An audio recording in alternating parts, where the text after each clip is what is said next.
दोस्तों, नजर डालेंगे आज की बड़ी खबरों पर। शुरुआत करेंगे देश की बड़ी खबर के साथ। आज की पहली बड़ी खबर है कि छत्तीसगढ़ राज्य ओपन स्कूल ने 10वीं हाई स्कूल और 12वीं हायर सेकेंडरी की तृतीय मुख्य अवसर परीक्षा अब 14 नवंबर से शुरू होगी। इससे पहले जारी किए गए टाइम टेबल में परीक्षा 11 नवंबर से शुरू होनी थी, लेकिन रायपुर दक्षिण विधानसभा में 13 नवंबर को उपचुनाव होने के कारण परीक्षा के टाइम टेबल में संशोधन किया गया है। नए टाइम टेबल के अनुसार परीक्षा 14 नवंबर से शुरू होगी और 29 नवंबर तक चलेगी।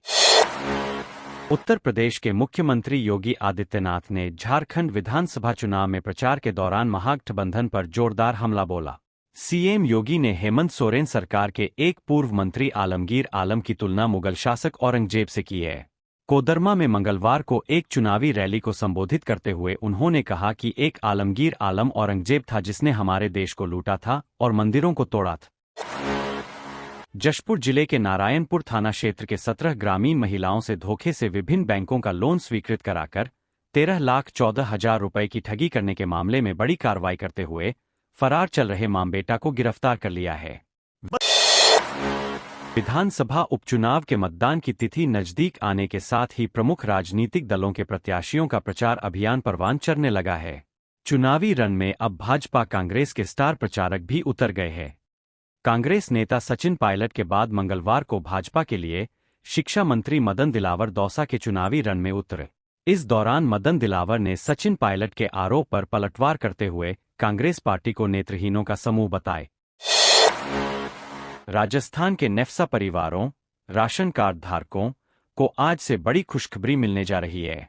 राष्ट्रीय खाद्य सुरक्षा योजना के लाभान्वितों को अब 450 रुपये में रसोई गैस सिलेंडर मिलेगा।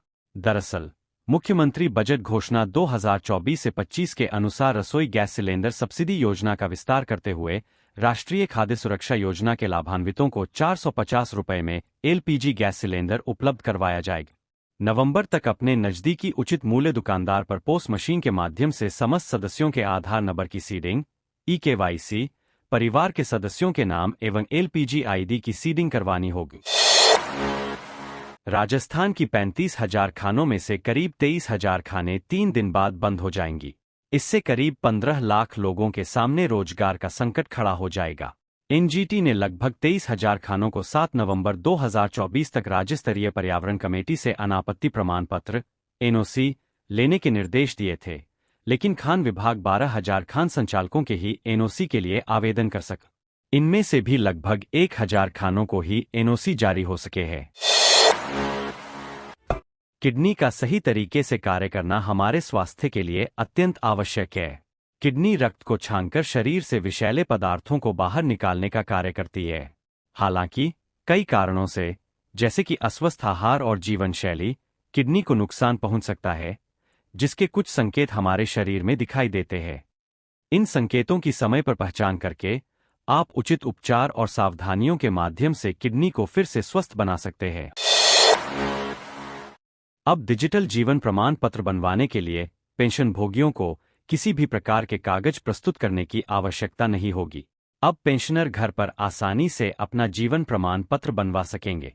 डाकिया घर पर ही पेंशनरों के चेहरे और उंगलियों को स्कैन कर डिजिटल जीवन प्रमाण पत्र बनाएगा।